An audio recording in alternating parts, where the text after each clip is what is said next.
Greetings! This is Rent-A-Friend 2000, and you are listening to Feedback Friday on Rent-A-Friend Radio.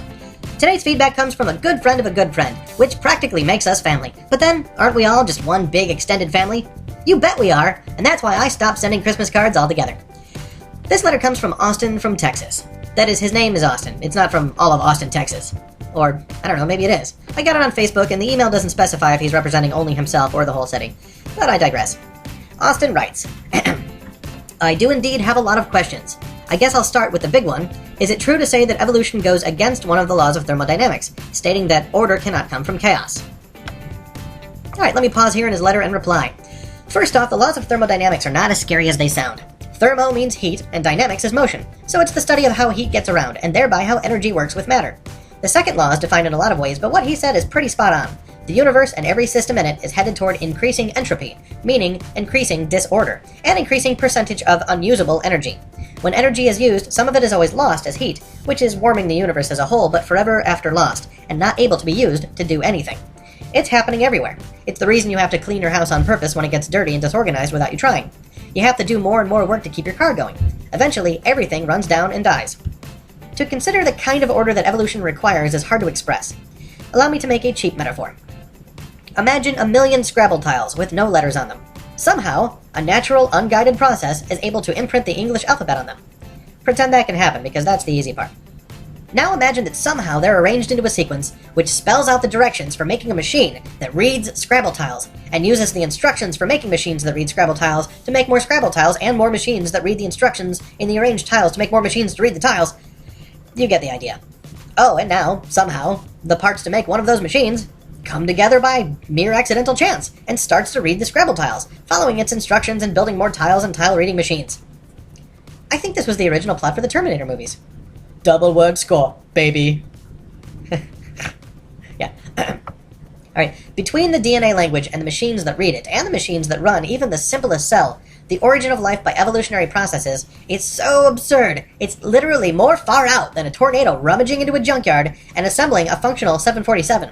But what about the process after life gets started? Well, not a lot better. The only thing Darwin has to work with is spelling mistakes. How does a single cell create multicellular life and the structures and functions for all the phyla and all the species and all the classes of the phyla by accidental spelling mistakes, when we know by lots of examples that one spelling mistake can be dangerous or fatal to the organism which carries it? It's asking for nothing short of a miracle, but a miracle without God is infinitely less likely to occur. Considering the facts, if evolution had occurred, it would be tremendous evidence for the existence of God. Austin continues. I mean, because the whole idea of our society now, compared to what it used to be in an evolutionist eye, is kind of like a double-rod pendulum, the best example of chaos I can think of, because the chances of it happening, if it were real, are so incredibly small, yet they believe it happened. But if any number of things happened differently, then it would have had drastic effects on today's world. Kind of like the way a double-rod pendulum always changes course depending on where it's dropped. If you don't know what he's talking about, surf on over to YouTube and look up double-rod pendulums. They are cool, man! Unlike a normal-style pendulum, which is just a weight at the end of a string, it's two rods, connected at one end and very swingy. People like to point to this as an example of chaos, or unpredictability, or the randomness of the universe, but what it shows is not exactly that. YouTube channel Vsauce has a recent video called What is Random that features one of these guys, and they make the point I will. The appearance of random chaotic disorder in the unpredictability of something, like a double-rod pendulum, is no more random than the flip of a coin. The reason it's unpredictable is not because the universe is chaotic, but merely because the starting conditions are so fine-tuned that we never know them with enough accuracy to predict the future. When you flip a coin, the odds of the coin landing heads up is not 50-50. It's 100%, or it's 0%. The odds of you predicting the outcome correctly is 50-50. If you could know the conditions of the flip well enough, you would know for certain the outcome. The universe is predictable, but it's got a lot of fine details which are hard to see. I could easily go off on a long tangent about how this shows the near irrational improbability of the Big Bang creating our universe, but I'll save that for another time. My friend Austin here has other questions. If you want to follow that rabbit trail, look into the fine-tuning of the universe. Here's a quick summary metaphor. Imagine that we discovered that the addition or subtraction of one electron in the entire universe would have made the entire universe impossible, and thus we would never have existed. It's a lot like that, but more complicated. Austin continues like so. Now, a lot of creatures nowadays have vestigial structures, like humans with appendixes and whales with bones on their bellies suggesting they once had feet. So is that proof that we did evolve from something but have changed things over time? Alright, a very common piece of the evolutionary puzzle, vestigial structures. You'll find this one in any evolutionary textbook, and the Understanding Evolution team does address it in their Evolution 101 series, so I'll be correcting them in mine. Here's the summary. Let's suppose the data is correct. The human appendix is vestigial, whale pelvic bones are vestigial. What follows? What follows is we have evidence that a structure which may have been functional in the past is no longer functional now. Is that evolution? Consider this. Suppose I have a car with a driver's side window that doesn't go down. The button to make it go down is still in the door, so I know that it used to go down when the button was pushed, but it no longer does. Will this kind of change cause my car, over time, to become a spaceship? Vestigial structures are a loss of function, and the evolutionary story is trying to explain where the structures that make species unique came from in the first place. Losing a function doesn't tell you anything about where it came from, so it does nothing to provide evidence for the evolutionary story.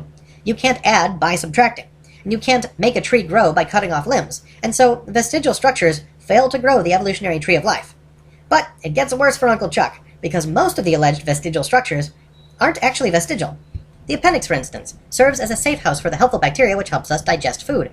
If we get sick and our body goes through some drastic measures to get rid of the bad germs, our good ones stay safe throughout the fight in our appendix. The appendix also creates some antibodies, and so serves in the war against invaders. Before we're born, the appendix serves to make our first red blood cells, before our bone marrow is developed enough to do the job. So in short, there's nothing vestigial about our appendix. The same is true of our tonsils, tailbone, and 100 other parts which were once considered vestigial by evolutionary thinkers. The whale pelvis bone also has nothing to do with an evolutionary past, but instead makes future whales possible. Special muscles which aid in the reproduction functions of the whale anchor at those bones, and so those are needed to keep the species going. The same can be said of similar bones in snakes and the tailbone in humans. All of those parts have important functions and are not vestigial. The evolutionary history which colored our view of those parts is pure imagination. Austin has one more topic he addresses, saying, plus, if you look at the DNA from chimpanzee, their DNA is around 97% accurate, give or take a few numbers. So is that proof that we have evolved from an ape? Sorry, this is a lot at once, I just have a lot of questions. Austin, do not apologize, we love getting questions! And this one is a tricky one if you've not been looking into it as I have. Everyone has heard this stat. Even Peter Gabriel spouts it mid-concert before a truly disappointing song about being related to the apes. Seriously, it's the worst song in the concert. It's the Growing Up Tour DVD, and overall a very good show. I always skip the monkey song, though. Terrible. But I digress. What you need to ask is, where does that number come from? How is it determined that chimps and humans are 97% similar? For a more in-depth look at it, I'll link once again to my main Canadian man, Ian Juby, with his Crevo rant called, So You Think You're a Chimp? But I'll sum up a few points here. 1. If you consider the number of chromosomes, then we are 98% similar because we have 23 pairs of chromosomes and they have 24. But then, we're also 98% similar to tobacco, beavers, and potatoes. I happen to know that this is not how they defend this position. 2. If you consider the number of nucleotides, the letters of DNA which make up our collection of genes, then chimps have us beat by 13%. If you can find a way to say that chimps have 13% more DNA, and we're 97% similar, then send me that equation because it is fancy. In short, 3% different and 13% different are too different to be the same. 3. What they actually do is first dismiss all of the DNA that doesn't code for known proteins, which means they toss out 95% of our genome before they make the comparison. Then they toss out the genes they know to be unique to us, orphan genes. What's left, they line up as best they can and find similarities. When you consider that there's only 4 letters in the DNA alphabet, finding similarities isn't all that hard. 4. This number was derived long before we could actually study the DNA directly. It was the answer the evolutionary community decided on before they could read the genes to see what is actually the same, so they fudged quite a bit to get the answer everyone's already decided on. 5. More recent studies have shown that chimps and gorillas are more alike to each other than we are to either of them. Someone else did a study of humans to pigs and found a lot of similarities with us and pigs and decided that, all things being equal, if we're going to defend a common ancestor to chimps with these kind of DNA comparisons, then we must also defend a common ancestor with pigs, making humans an ape-pig hybrid.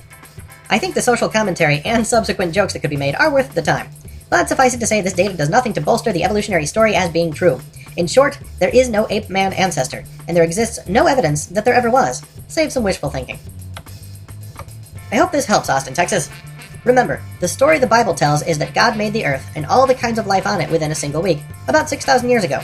Humans are not an accidental byproduct of a long, directionless process, but the careful creation of the children of God made in His image, so that we could know, love, and worship the God who made us. There's not a scrap of science fact that disputes this historical account, and a lot of good science that supports it. For more, check out the Creation Soapbox on YouTube, WordPress, Facebook, Instagram, Pinterest, and Twitter. And of course, send in more questions. We are here to help. Thank you for listening. Thanks for your questions, Austin, Texas. And of course, thanks for letting me be your rent-a-friend.